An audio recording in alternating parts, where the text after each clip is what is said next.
नमस्कार दोस्तों। तो क्या आप भी एसएससी सीपीओ जीडी के ज़रिए सीआरपीएफ में एंट्री लेना चाहते हैं? तो स्वागत है आपका वर्ल्ड की सबसे बड़ी biggest paramilitary force, yes that's one and only central reserve police force. तो इसमें सब इंस्पेक्टर की नौकरी का पूरा विवरण सरल और स्पष्ट शब्दों में समझेंगे। सबसे पहले पद का नाम सब इंस्पेक्टर जीडी।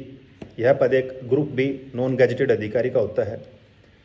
एसआईजीडी का काम फील्ड में सैनिकों की कमान संभालना और ऑपरेशनों को लीड करना होता है। कार्य और जिम्मेदारियां। एसआईजीडी का काम मुख्यतः फील्ड से जुड़ा होता है।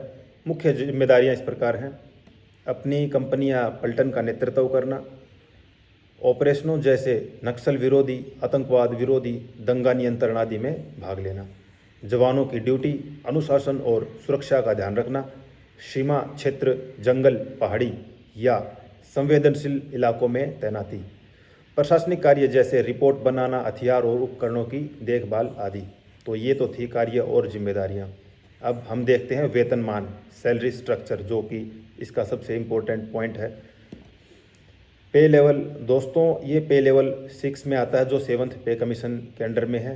बेसिक जो पे यहाँ रहती है 35,400 से 1,12,400 का इसका लेवल बेसिक पे का रहता है।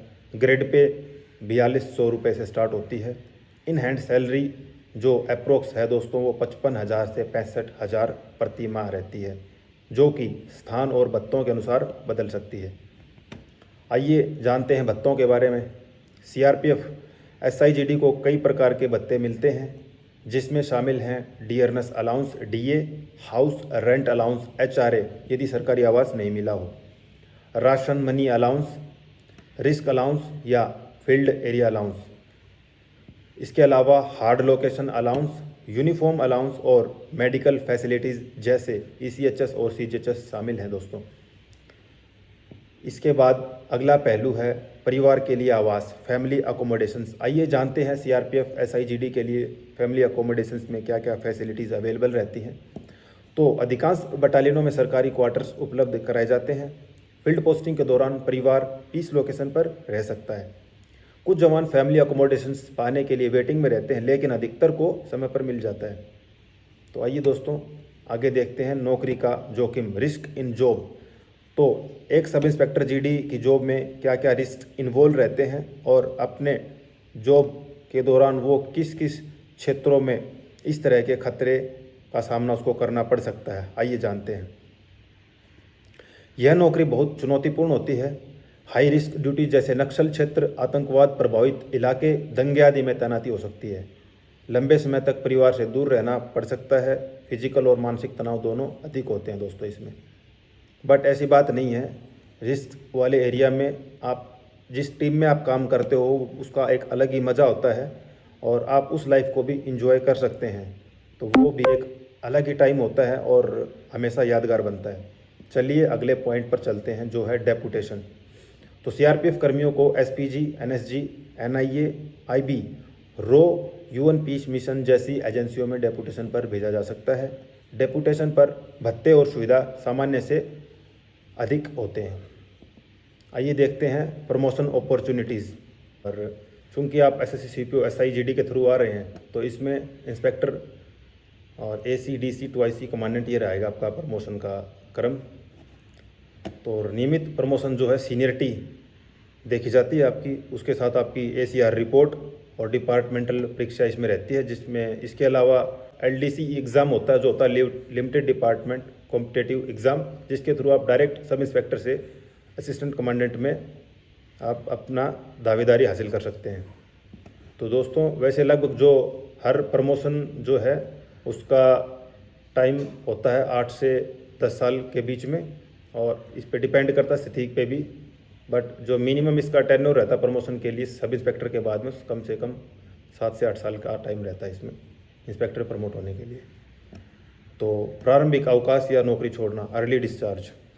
अगर आप प्रारंभिक अवकाश लेते हैं जॉब से, अर्ली डिस्चार्ज आप देते हैं, तो यदि किसी व्यक्तिगत कारणों से नौकरी छोड़नी हो तो रेजिग्नेशन या वॉलंटरी रिटायरमेंट दिया जा सकता है, जिसको वीआरएस बोलते हैं। तो आमतौर पर 20 वर्ष की सेवा के बाद वीआरएस संभव है, लेकिन आजकल ऐसा नहीं है, आप कभी भी वीआरएस जा सकते हैं।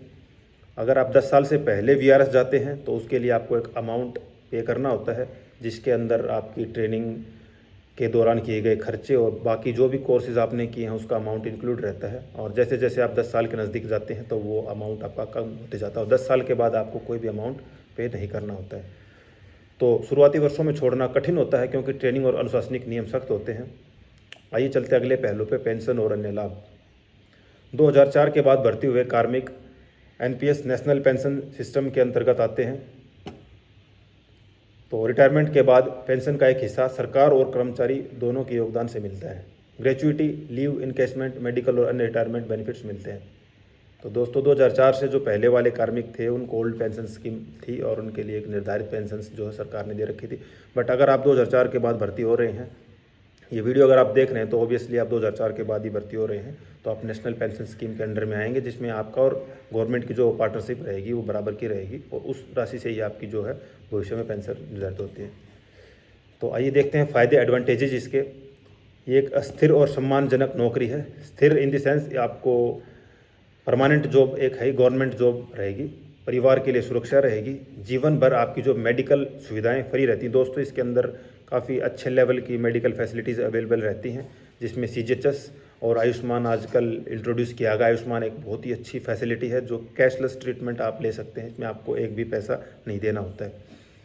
तो और ये जीवन भर आपको इंश्योर रहेगा कि आप हर तरह की मेडिकल फैसिलिटीज़ इसमें ले सकते हैं। सरकारी आवास और राशन, इसमें आपको सरकारी अकोमोडेशन आप ले सकते हैं। हो सकता है आपकी ड्यूटी बाद में चेंज हो जाए, किसी दूसरे स्थान पर चली जाए, लेकिन जो आपकी फैमिली है उसी सेम प्लेस पर, उसी सरकारी आवास में रिसाइड कर सकती है, जिसमें कोई इशू नहीं है।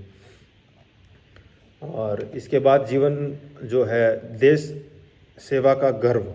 तो दोस्तों ये चीज़ तो बिल्कुल ऑब्वियस है, अगर आप डिफेंस फोर्स, किसी भी डिफेंस फोर्स को ज्वाइन करते हैं तो एक देश सेवा करने का जो गर्व, एक प्राइड है वो आप महसूस कर सकते हैं और समाज भी आपको एक अच्छी नज़र से देखता है, समाज में आपका एक अलग दर्जा होता है।